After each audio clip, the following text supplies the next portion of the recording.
Let us continue the chapter gravitation, which we have just started 2 days before. We have seen last time that the period of revolution of the particle or the satellite, which is rotating about in a circular orbit around the Earth, is given by this formula, that is t is equal to 2 pi root r cube upon gm. Correct है? ये formula है period of revolution के लिए. इसको हम capital R और H के form में भी एक्सप्रेस कर सकते हैं. तो यहाँ पे हम देख रहे हैं ऑलरेडी कि स्मॉल आर को अगर हम कैपिटल आर प्लस एच डाल देंगे तो वो अकॉर्डिंगली कैपिटल आर और एच के फॉर्म में एक्सप्रेस हो जाएगा. बिल्कुल. और इसके आगे जाके हम उसको स्मॉल जी एच के फॉर्म में भी एक्सप्रेस कर सकते हैं आराम से. यस, स्मॉल जी एच के फॉर्म में एक्सप्रेस करने के लिए हमको ये यूज करना पड़ेगा कि जीएम जो है, तो कैपिटल जीएम का जो वैल्यू है वो एक्चुअली होता है g h into r plus h whole square. And if you use this value here in the denominator here, then we can just get simplified this, and this r plus h whole square gets cancelled, and we are left with simply r 2 pi root r plus h upon gh. And this is the formula for finding the period of revolution of any satellite about the earth. Okay, चलो ठीक है. अभी इसके अंदर भी एक special case हमने देखा था कि when a satellite is revolving very close to the earth surface like this, so that the height of the satellite is very small as compared to the radius of earth. तो अर्थ के radius के सामने देखो, क्योंकि हमको पता है already कि अर्थ का जो रेडियस है वो ऑलमोस्ट 6400 किलोमीटर है. ये देखो, ये अर्थ का रेडियस है.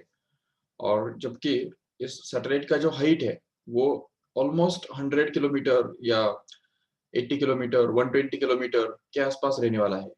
तो दैट वैल्यू और 100 किलोमीटर 200 किलोमीटर, ये 6400 किलोमीटर के सामने कुछ भी नहीं है, निग्लिजिबल स्मॉल है.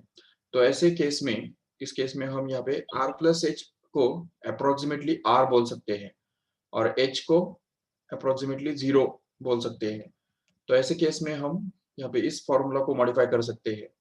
ये जो फॉर्मूला हमारे पास है पीरियड का, उसको अगर हम थोड़ा मॉडिफाई करेंगे तो h के बदले अगर 0 डाल देंगे तो ये वाला फॉर्मूला आपको मिल जाएगा, which is the formula for finding the satellite period of satellite in case when the satellite is revolving very close to earth's surface. And even we can also replace this r plus h by capital R and gh by simply g in this formula also, so that we can get this formula, modified formula here for the same satellite. And if you want to express it in terms of density, then we have to use mass equal to volume into density, and we get this simplification, and just r cube get cancelled here.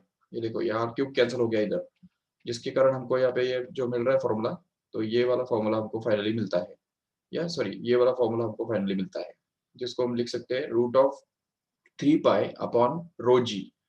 Yes, so अभी इसका हम interpretation देखेंगे. ठीक है, interpretation जैसे हमने कल critical velocity का इंटरप्रिटेशन किया था, सेम वैसे ही अभी हम यहाँ पे पीरियड का इंटरप्रिटेशन करेंगे. देखो ठीक से, already we have proved that the formula for period of revolution of a satellite is nothing but 2 pi into root r cube upon gm. Correct है? and if we just square on both sides, okay, तो अगर squaring both sides अगर करेंगे तो हमको मिलेगा t का square मतलब t square, right, that is equal to 2 pi का स्क्वायर कितना बनेगा 4 pi square. yes, this is 4 pi square, and here square root of this r cube upon gm का स्क्वायर, तो स्क्वायर रूट स्क्वायर कैंसिल हो जाएगा और simply हमको बचेगा r cube upon gm. yes, now we can just consider this as 4 pi square upon gm to be a constant. इसको हम एक कांस्टेंट की तरह ट्रीट करेंगे, और ये जो r क्यूब है वो सिर्फ यहाँ पे वेरिएबल है. तो इसमें हम देख सकते हैं क्लियरली कि जबकि 4 pi square upon gm can be supposed to be a constant, so what can we say is t square is going to be directly proportional to r cube, and this is to be used when if suppose we have the solar system, तो solar system के अंदर जब हम देखते हैं कि समझो ये सन और इसके आसपास घूमने वाले ये सारे प्लैनेट्स, तो suppose this is the first planet, if you talk about the different planets like this, तो ये फर्स्ट सेकेंड थर्ड, तो जितना जितना हम दूर जाएंगे, देखो ये जो फर्स्ट प्लैनेट है वो सबसे उसका डिस्टेंस कम होगा, तो r is very small for that, so t is also very small for that. तो जैसे मर्क्यूरी के लिए अगर बात करते हैं, Mercury is the first planet in the solar system, so it will have a very small periodic time, that means the time taken by this Mercury to revolve once around the once around the sun will be very small than the earth. It will be just a few hours or few days, तो almost ये 2 या 3 4-5 दिन के अंदर वो एक चक्कर पूरा काट लेगा, तो ऐसा भी हो सकता है। मर्क्यूरी के बारे में ऐसा होता है। अगर विनस की बात करते हैं, सेकंड जो हमारा प्लैनेट है, तो उसके बारे में अगर बात करते हैं, तो उसका डिस्टेंस थोड़ा ज्यादा है, ठीक है, सेंटर से, सन के सेंटर से उसका डिस्टेंस ज्यादा है। इसकी वजह से और ये t square proportional to r cube होने के कारण यहाँ पे हम देख सकते हैं कि उसका जो ईयर है, ईयर ईयर मतलब क्या, एक पूरा कंप्लीट रोटेशन या रिवॉल्यूशन करने के लिए लगने वाला टाइम। जैसे अर्थ के बारे में बात करते हैं, तो अर्थ को एक पूरा घूमने के लिए, सन के अबाउट घूमने के लिए कितना टाइम लगता है, तो हमको पता है already, it requires almost 1 year. Okay, 1 year means it is going to be 365 days, right. तो ये हमको पता है अर्थ के बारे में। बट अगर विनस के बारे में अगर देखेंगे, तो उसके बारे में कहा जाएगा कि उसका जो 1 ईयर है, मतलब उसका जो एक पूरा रिवॉल्यूशन कंप्लीट करने के लिए लगने वाला जो टाइम है, वो 1 ईयर से कम होगा। हो सकता है उसका टाइम जो है वो 6 महीना या 8 महीना कुछ हो, तो in that way. Even Mars के बारे में अगर बात करते हैं, मार्स, तो मार्स का डिस्टेंस ज्यादा है, तो उसका पीरियोडिक टाइम अर्थ के पीरियोडिक टाइम से भी ज्यादा होगा। मतलब 1 साल जो हम बोल रहे हैं अर्थ के लिए होता है, तो मार्स के लिए हो सकता है 4 साल 5 साल हो सकता है, सैटर्न के लिए और ज्यादा, जुपिटर के लिए और ज्यादा। जैसे कि जुपिटर के बारे में अगर पता हो, तो पता होगा तुमको कि 12 ईयर्स ये होता है। जुपिटर का जो पूरा एक चक्कर काटने के लिए लगने वाला जो टाइम है, वो है 12 ईयर्स। मतलब 12 साल के बाद जुपिटर फिर से उसी पॉइंट पे आता है जहाँ पे वो पहले था। तो इसका मतलब उसका 1 साल हमारे अर्थ के 12 साल के बराबर है। तो ये इस तरह से होता है। तो हर एक प्लेनेट का अपना एक ईयर होता है। ईयर मतलब क्या, the time taken by the planet to complete one revolution around the sun, that is called as year of that planet. But year of different planets are different. So, and year of the or the periodic time of the planet which is far away from the sun will be more than the planet or periodic time of the planet which is very close to the sun. So this happens, and here we can see clearly that t square happens to be proportional to r cube. ये उसका significance है। समझा है ठीक से? Okay, अभी उसके बाद हमने ये भी प्रूव किया कि t, if we express it in terms of density, then it will be like root of 3 pi upon rho g, correct है? Root of 3 pi upon rho g, ये फॉर्मूला है। अभी इससे हमको क्या पता चलता है कि period is independent of r. R के ऊपर वो डिपेंड ही नहीं करता है। जैसा कि क्रिटिकल वेलोसिटी के बारे में देखा था कि critical velocity depends directly on r. Even gravity के बारे में हमने देखा था कि gravity also depends directly on r. But यहाँ पे हम देख सकते हैं कि periodic time doesn't depend upon this r. मतलब क्या कि अगर सपोज हम अलग अलग प्लैनेट्स के बारे में अगर बात करेंगे, suppose for example first of all we talk about the sun और एनी अदर प्लैनेट लाइक, अभी अभी चलो ये एक बात याद रखो ठीक से कि ये जो t square proportional to r cube है, ये सिर्फ सन के आसपास घूमने वाले अलग अलग प्लैनेट जो है उनके लिए सिर्फ वैलिड नहीं है, बल्कि अर्थ के आसपास, समझो ये अर्थ है, सेंटर में मान लो ये अर्थ है, और इस अर्थ के आसपास हमने अलग अलग सैटेलाइट लॉन्च किए। एक सैटेलाइट थोड़ा नजदीक लॉन्च किया, दूसरा सैटेलाइट थोड़ा दूर लॉन्च किया, तीसरा सैटेलाइट और ज्यादा दूर लॉन्च किया। तो जैसे जैसे हम दूर दूर जाते हैं, तो जितना दूर रहेगा सैटेलाइट, तो उसका पीरियोडिक टाइम उतना ज्यादा रहेगा। ठीक है, periodic time goes on increasing as r goes on increasing. तो जैसे जैसे हम दूर जाते हैं, वैसे वैसे पीरियोडिक टाइम भी बढ़ता जाता है। ये सिंपल सी बात जो है तो हमको समझनी है this is true for earth also. तो अर्थ के बारे में भी हम ये बोल सकते हैं बिल्कुल। बट अभी यहाँ पे देखो कि अगर अर्थ, ये हम सपोज कंसिडर करते हैं, ये सपोज अर्थ है, ठीक है। दूसरी तरफ मान लो कि दूसरा कोई प्लेनेट जो थोड़ा अर्थ से बड़ा है, और वो सपोज है जुपिटर, ठीक है। ये सपोज बड़ा प्लेनेट है, और उससे भी और ज्यादा बड़ा प्लेनेट है सपोज, जो कि मान लो यस। तो ये अलग अलग प्लैनेट्स है सपोज हमारे पास। तो इनमें से अगर हम तीनों के ऑर्बिट्स में अगर कोई सैटेलाइट लॉन्च करेंगे, तो देखो यहाँ पे हम अर्थ के ऑर्बिट में सैटेलाइट लॉन्च करने वाले हैं, वेरी क्लोज ऑर्बिट, हाँ, very close. That means the height should be negligibly small like this. So ये सपोज सैटेलाइट हमने लॉन्च किया जो कि बहुत नजदीक है।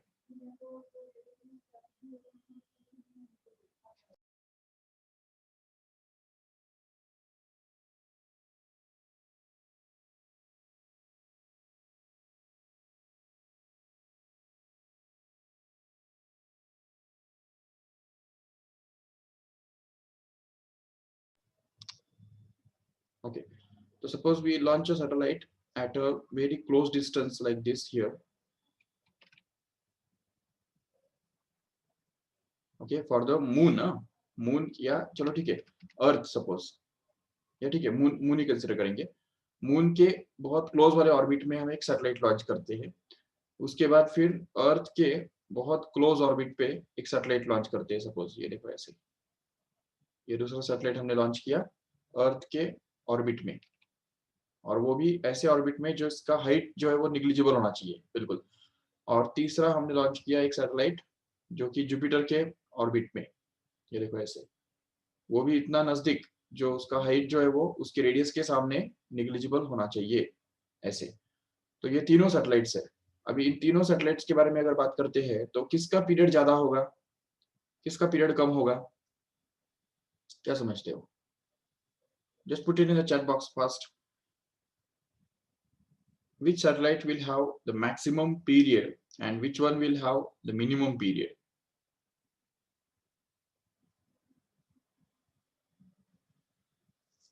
Yes, what do you think?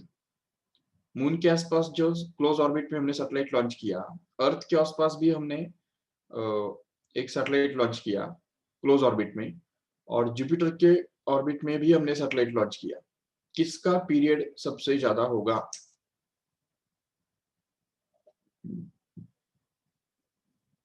क्या समझते हो? See, many of us think that Jupiter के आसपास जो सैटेलाइट लॉन्च किया है उसका पीरियड मैक्सिमम होगा, ठीक है। अर्थ के आसपास का जो सैटेलाइट है उसका पीरियड मीडियम होगा, और मून के आसपास का जो पीरियड है वो सबसे कम होगा। But actual theory tells us that this is not true. The true thing is that this moon will have the same period.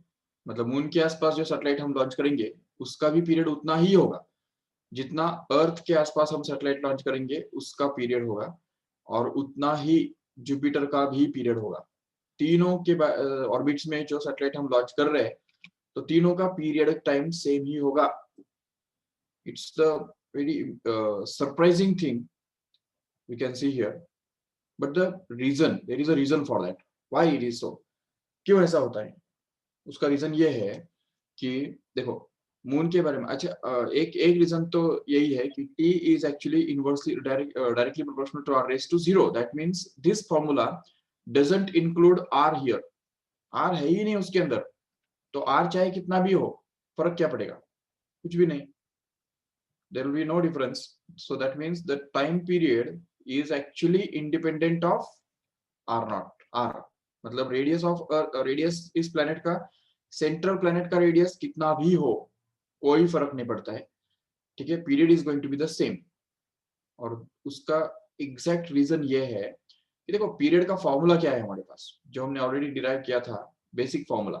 Period is actually equal to 2 pi r upon VC, correct है? ये हमने already derive किया था, yes. अभी इसमें सोचो कि 2 pi are मतलब क्या? सरकमफरेंस। तो देखो ये सरकमफरेंस ये है, और अपॉन वीसी, वीसी का मतलब क्या है, क्रिटिकल वेलोसिटी है। अभी सोचो, क्रिटिकल वेलोसिटी, इस मून के आसपास के सैटेलाइट का क्रिटिकल वेलोसिटी ज्यादा होगा, सॉरी कम होगा, क्योंकि उसका रेडियस ही कम है और सरकमफेरेंस भी तो छोटा है, इसलिए कम डिस्टेंस कम स्पीड से ट्रैवल करने के लिए जो टाइम लगेगा, तो वो सपोज हम देख सकते हैं, तो t is equal to 2πr upon VC. Okay, अभी अगर अर्थ की बात करते हैं तो अर्थ का सरकमफेरेंस बढ़ गया, तो 2πr सरकमफेरेंस बढ़ गया बिल्कुल, बट वीसी जो है, तो क्रिटिकल वेलोसिटी हमने अभी भी लास्ट सेशन में देखा, लास्ट डेरिवेशन के अंदर, कि critical velocity actually depends directly on r, correct है।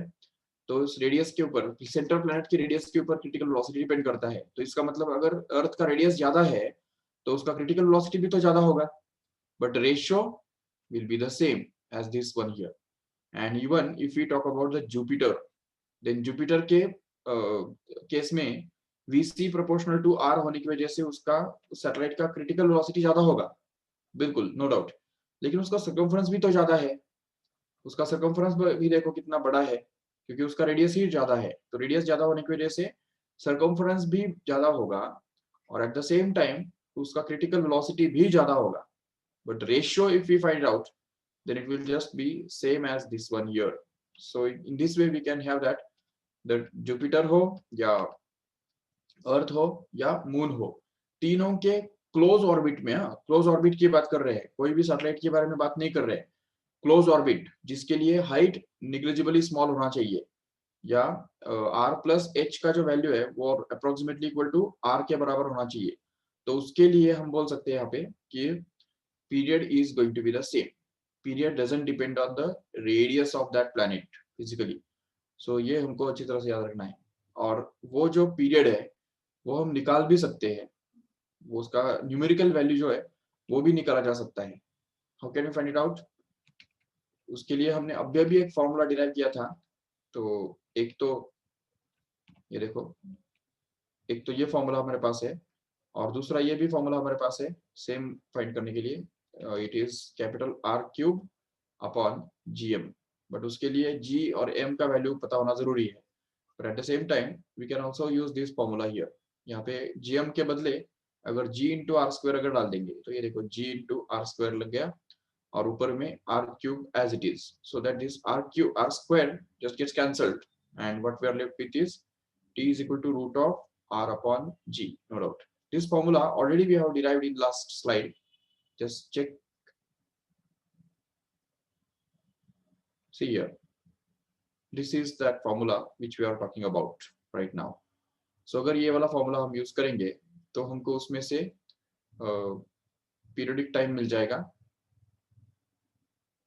You can get the periodic time for the satellite which is revolving very close to Earth's surface here. So if we put the value of R, which we know already, that is 6,400 kilometre, okay, ये kilometre, kilometre मतलब 10⁻³ हो गया, and at the same time this g can be taken approximately equal to 10, 9.8 है वो, but it's okay if we can take it as 10.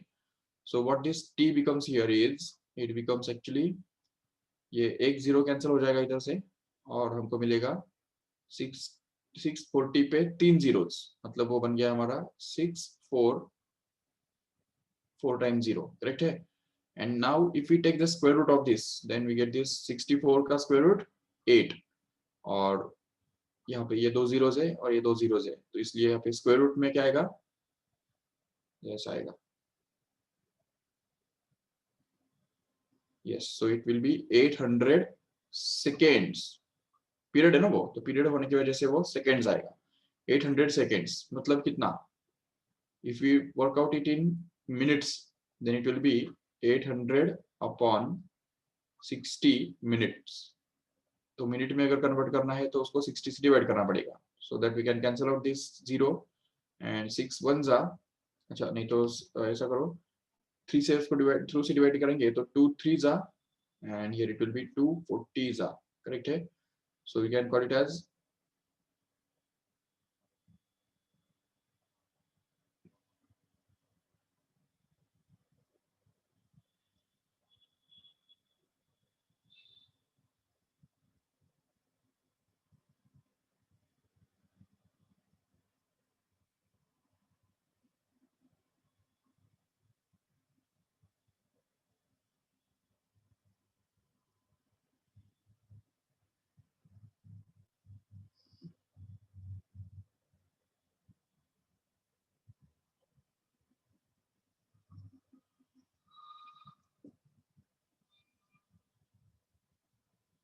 Okay, so numerically we can find it out.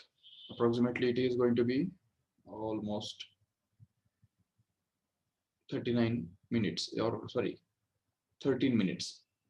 Okay, so this is the interpretation of the period of satellite. Let us move further to the next topic, that is about the Kepler's laws. What are Kepler's laws?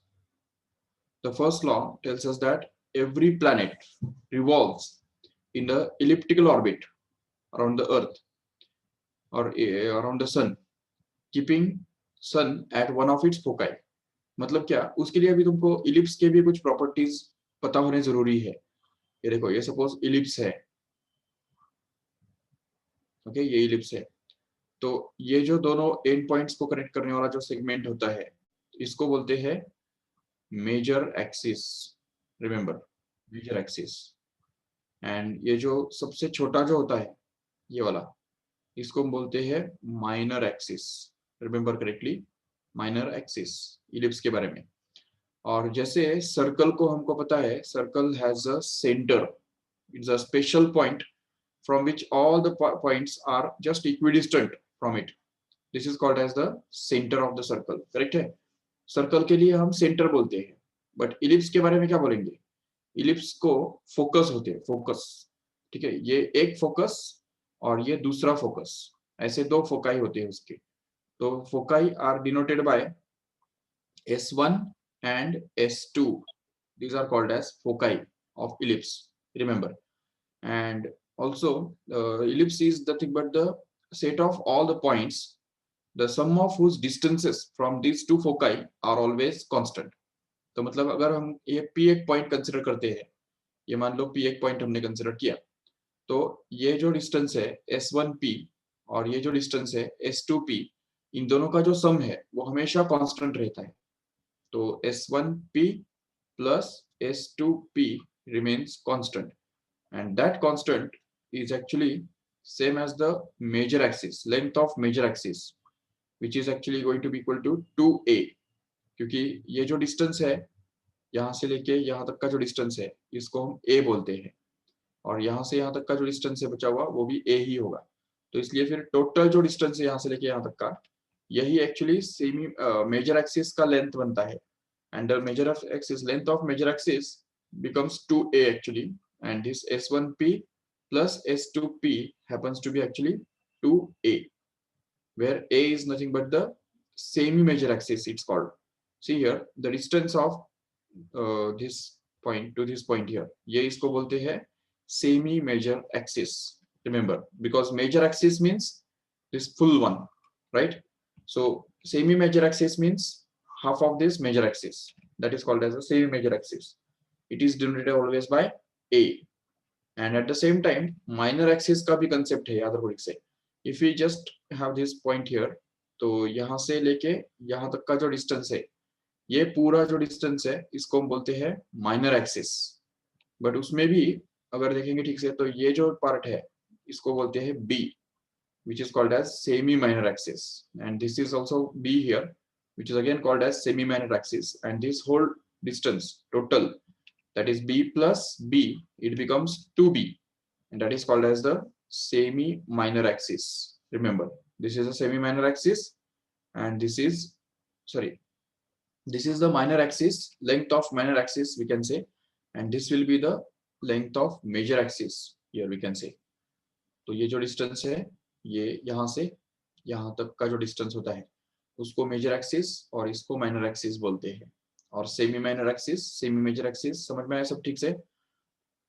अभी और एक बात इसमें समझो ellipse के बारे में कि there is a concept called c. C मतलब क्या, देखो ठीक से. Suppose we have this ellipse here.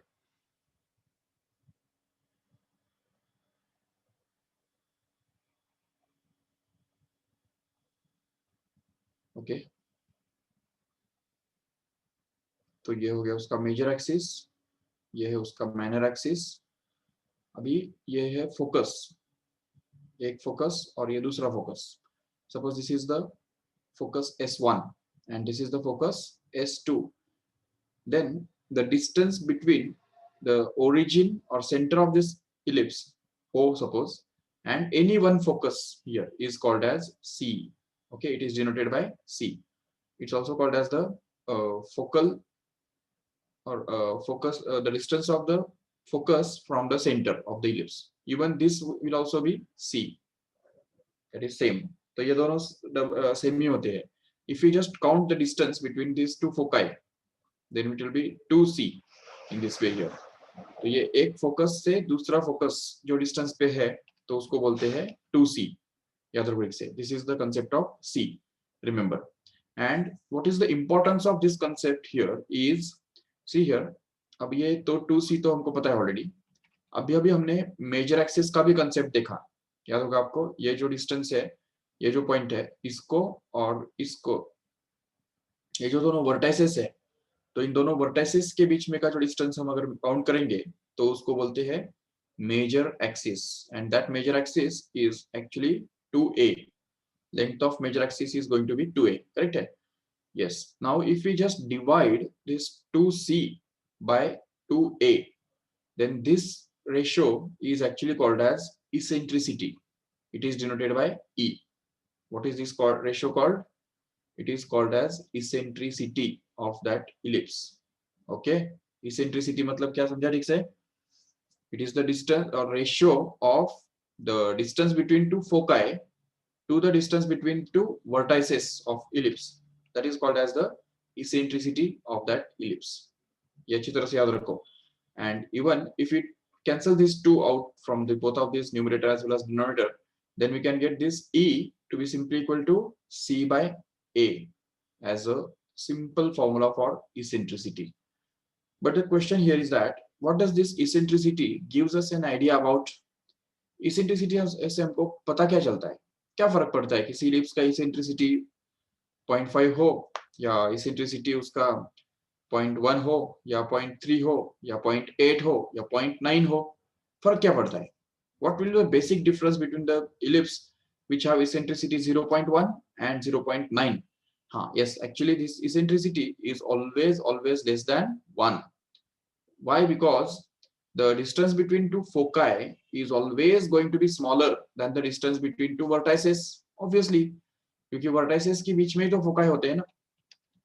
Foci cannot go outside the vertices ना. ये focus जो है वो यहाँ पे तो हो नहीं सकता है, या दूसरा focus यहाँ पे ऐसा तो हो नहीं सकता है. इसलिए distance between two foci, that means this distance here is actually going to be smaller than this distance here. Correct है? तो ये जो 2C है, ये 2C ये 2A से छोटा ही रहने वाला है. तो जब हम 2C को अगर डिवाइड करेंगे 2A से तो रेशियो तो जरूर छोटा ही मिलेगा कि नहीं 1 से. Yes, that's why this E or eccentricity is always less than 1. Remember. And hence we can see that what does this eccentricity gives us an idea about is, just look out some ellipse. कुछ ellipse की तरफ देखो एक बार ठीक से. मैं तुमको ellipse कुछ निकाल के दिखाता हूँ. Suppose this is the first ellipse. Okay, this is suppose the second ellipse, and here this is the third ellipse, and suppose we can draw the fourth one also, that is here. Okay, so if we just see the difference, क्या difference तुम समझ सकते हो ये ellipse के अंदर? Put in the chat box first. What is the basic difference between all these four ellipses? What can we think? ये ellipse के बारे में, इस वाले ellipse के बारे में, इसके बारे में और इसके बारे में तुमको क्या difference क्या नजर आता है? If you consider the major axis here, तो major axis यहाँ पे है, तो इसमें देख सकते हो ना कि जो इसका फोकस रहेगा, तो फोकस एक यहाँ पे और एक यहाँ पे रहेगा. इतना तो समझ सकते हो जरूर. अगर इस ellipse के बारे में बात करते हैं तो यहाँ पे फोकस इसका जो है, एक फोकस यहाँ पे रहेगा और एक फोकस यहाँ पे रहेगा जरूर. इस थर्ड वाले ellipse के बारे में अगर बात करते हैं तो उसके फोकस जो है वो हम देख सकते हैं, एक यहाँ पे रहेगा और एक यहाँ पे रहेगा. बिल्कुल. Yes, exactly, Atharva. They are varying in their axis, as a result their C is to A ratio will differ. Very good, very good. Exactly, that's what I want to say here, that the ratio of C to A will differ for every ellipse. So if we talk about this fourth ellipse here, then in this case C is very much greater and A is, तो C is to A जो ratio है वो हर एक का अलग अलग होगा. तो इसमें देख सकते हो क्लियरली कि C is to A ratio बढ़ने के लिए कौन रिस्पॉन्सिबल है? C सबसे ज्यादा रिस्पॉन्सिबल है. ए तो चलो ए को हम कांस्टेंट ट्रीट कर भी सकते हैं, कांस्टेंट अगर रखेंगे तो सी को अगर हम जितना कम कम करते जाएंगे, तो जैसे देखो यहाँ पे इस इलिप्स के बारे में बोल सकते हैं कि c is very small and that's why eccentricity is just like 0.1 or we say 0.1 or 0.001 or 0.01 like this. But if we talk about this ellipse here, then the eccentricity will be approximately like 0.3 or 0.2 like that, because this distance between two foci has been increased slightly. See the distance here and see the distance here, it is greater than this, and that's why we can say that the eccentricity is more for this ellipse here. And even if we talk about this ellipse here, then the eccentricity is still more, because the distance between these two foci is just increased still further, and that's why the ratio will be more in this case, and that's why the eccentricity of this ellipse may be like 0.5 or 0.4 like this. And if we, in worst case, if we talk about this ellipse here, then 2C is very large and it is very close to A here. तो इस 2A में और 2C में ज्यादा difference नहीं है, बहुत दूर दूर तक इसके फोकस फैले हुए हैं. तो इसके वजह से यहाँ पे होता क्या है ना कि eccentricity of this type of ellipse may be like 0.8 or 0.9 also. That means अभी एक बात तो क्लियर है कि eccentricity can never be greater than 1. तो 1 से तो ऊपर जा नहीं सकता है, 1 से तो वो बड़ा नहीं हो सकता है, लेकिन 1 से छोटा होके भी 0.8 है या 0.5 है या 0.3 है या 0.01 है, ये तो मैटर करता है कि नहीं. इसलिए हम देख सकते हैं यहाँ पे कि actually what does this eccentricity gives us an idea about is, it gives us an idea about the departure of the shape of ellipse from the shape of circle. Can we call this eccentricity 0? Eccentricity कभी 0 हो सकता है क्या? Just put it in chat box fast. When can eccentricity will become 0? What do you think? देखेंगे किसका logic सही लगता है. Can eccentricity be 0?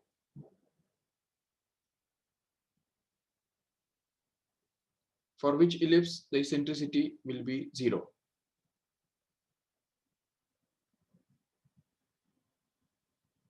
Yes, anybody? Eccentricity 0 होने का मतलब क्या होगा?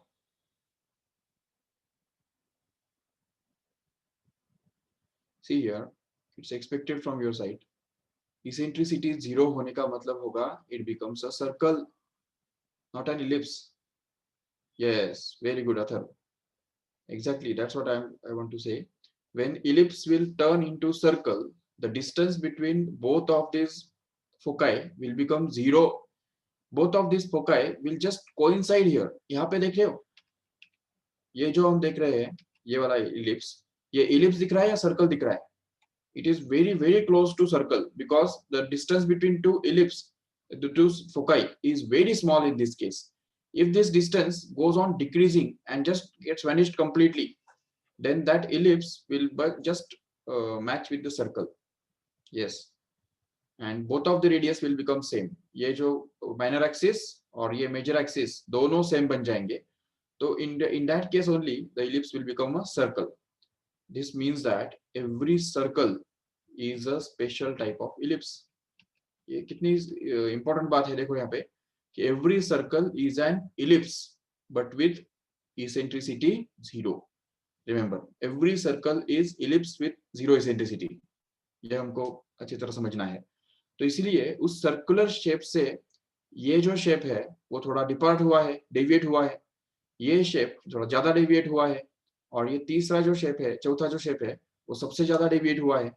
So can't we consider this eccentricity to be the deviation of the ellipse from the circular shape? Okay, so remember, eccentricity gives us an idea about how much the circular shape, elliptical shape is different from circular shape. तो circle से ellipse कितना हटा हुआ है या deviate हुआ है वो बताने वाला नंबर माना इसेंट्रिसिटी है। याद रखो ये बात ठीक से। Now we'll try to derive the relationship between this C, this A and B as we have talked about in the last slide, that is 2B here. 2B मतलब क्या? Length of minor axis. 2A मतलब क्या? Length of major axis. और 2C means the distance between two foci. So इन तीनों के बीच में A, B और C, इन तीनों के बीच में हमको रिलेशनशिप डिराइव करना है। उससे पहले एक बात क्लियर करो कि यहाँ पे लास्ट स्लाइड में ये जो हमने देखा था ये सबको समझ में आया ठीक से कि this ellipse is defined as the locus of all the points which are just at that is sum of whose distances from the two foci is always constant. Okay, मतलब ये जो पॉइंट P है तो इस point P का distance अगर हम suppose निकालेंगे इस फोकस S1 से और S2 से तो इन दोनों का जो सम है वो कांस्टेंट आएगा। अगर सपोज हम दूसरा कोई पॉइंट कंसीडर करते हैं इसी इलिप्स पे, मान लो एक दूसरा पॉइंट हम कंसीडर करते हैं, सपोज ये दूसरा पॉइंट है Q सपोज, ठीक है, ये Q है। अभी इस Q का अगर हम डिस्टेंस निकालते हैं, ये चलो यहाँ पे कंसीडर करते हैं, ठीक है, तो ये Q का अगर हम डिस्टेंस निकालते हैं S1 से और S2 से, so can you see that this distance from S1 has been increased slightly and distance from S2 has been decreased slightly, but the sum will remain constant once again. So in this case also we can say that this, जैसे हमने यहाँ पे बोला था कि S1P plus S2P becomes a constant and that constant is actually 2A. So in the same way we can talk about Q here and say that S1Q plus S2Q is also going to be 2A. This is again the third same thing here. Even if we consider another point on the same ellipse, that is R here.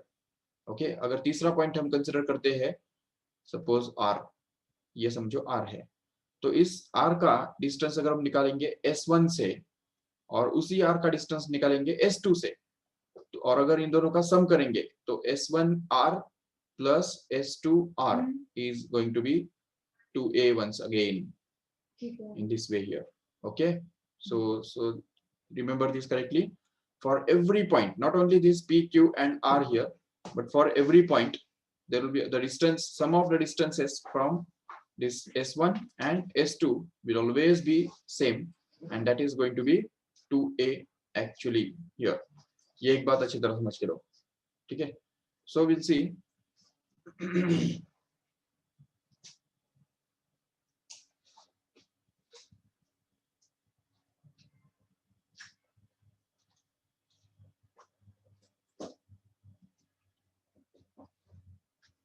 yes, now we'll see this relationship between A, B and C. Okay, so consider an ellipse as usual. सबसे पहले ellipse है हमारे पास,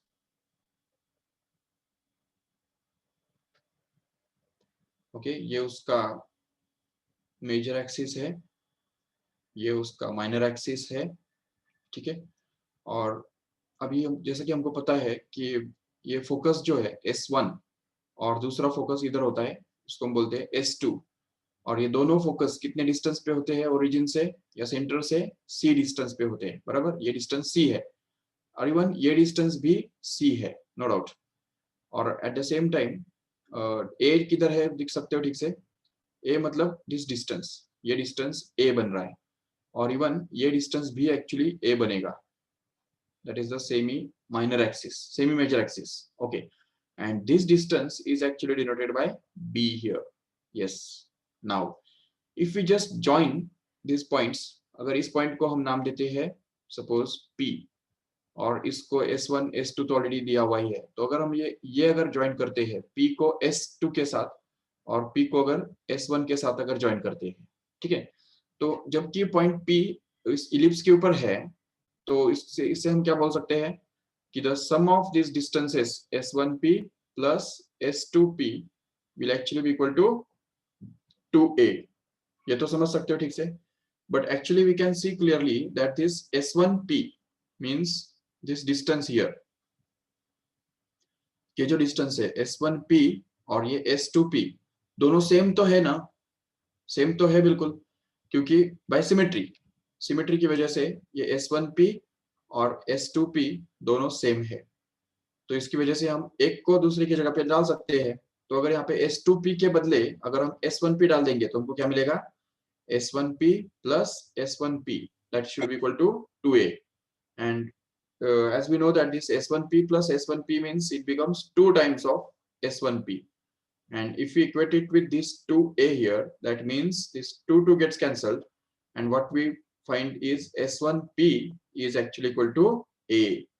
तो देखो जो major axis minor axis जहाँ पे ellipse को कट करता है ना, तो वो पॉइंट जो है तो वो S1 से कितने डिस्टेंस पे होता है, a डिस्टेंस पे होता है. तो मतलब ये डिस्टेंस कितना हो गया, जरूर हम बोल सकते हैं कि it will be a here. This distance is going to be a, and obviously this distance will also be then a only.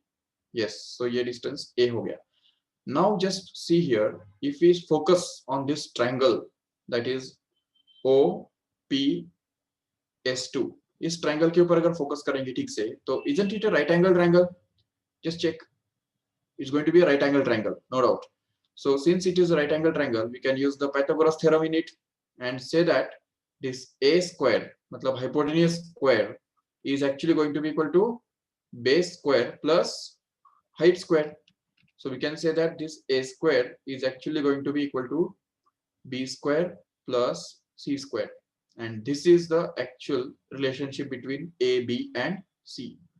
Remember correctly. तो a, b और c के बीच में रिलेशनशिप क्या है, a square is always equal to b square plus c square. Remember this relationship always. And here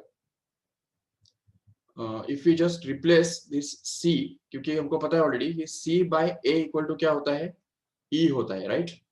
तो अगर हमने c को ae अगर रिप्लेस कर दिया तो उससे यहाँ पे ये इक्वेशन मिल जाएगा हमको a square which is equal to b square plus c square, where c is nothing but ae. So ae अगर यहाँ पे डाल दो तो वो ae का होल स्क्वायर हो जाएगा, जिसको यूज करके हमको मिलेगा a square equal to b square plus a square into e square.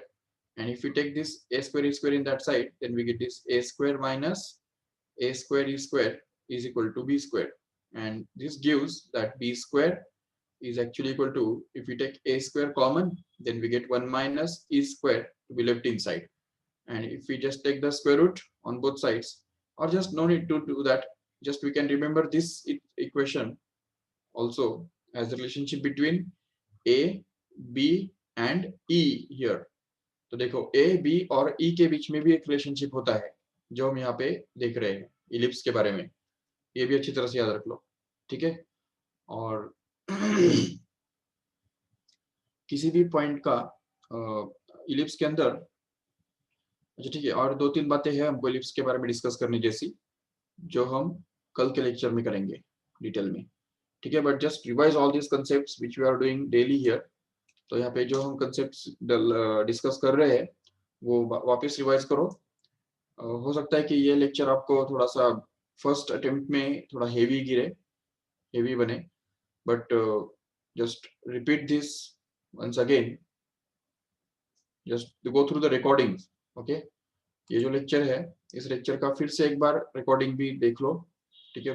जब रिकॉर्डिंग अपलोड हो जाएगा आपके ऐप में तो तभी वापस एक बार जस्ट एक बार ब्राउज करो, ठीक है, so that we can just be familiar with all these concepts which we are going to discuss here. तो ये सारे जो concepts है वो आपको MCQ सॉल्व करने के लिए लगने वाले हैं जरूर, बिल्कुल. और इसमें फर्स्ट अटेम्प्ट में थोड़ा आपको डिफिकल्ट लगना थोड़ा सा जायज भी है, मतलब थोड़ा सा ऐसा होना भी चाहिए, क्योंकि आपको ये जो टॉपिक है इलिप्स, हाइपरबोला एंड ये जो टॉपिक है पैराबोला, ये पूरा आपको मैथ्स के अंदर कोनिक्स चैप्टर के अंदर करना है. तो ये जो सब प्रॉपर्टीज जो हम डिस्कस कर रहे हैं अभी यहाँ पे, वो एक्चुअली आपको मैथमेटिक्स में डिटेल में डिस्कस करनी है, ठीक है, कोनिक्स चैप्टर के अंदर, जो कि जब मैथ्स के अंदर जब हो जाएगा तो आपको ये और ज्यादा इजी लगेगा, बट अभी फिलहाल थोड़ा सा डिफिकल्ट लगना थोड़ा सा लग सकता है आपको, but let us see and just go through the recordings again and again and just learn all the concepts which we are developing in the lectures so that we can solve the MCQs easily. चलो ठीक है, so let us stop here.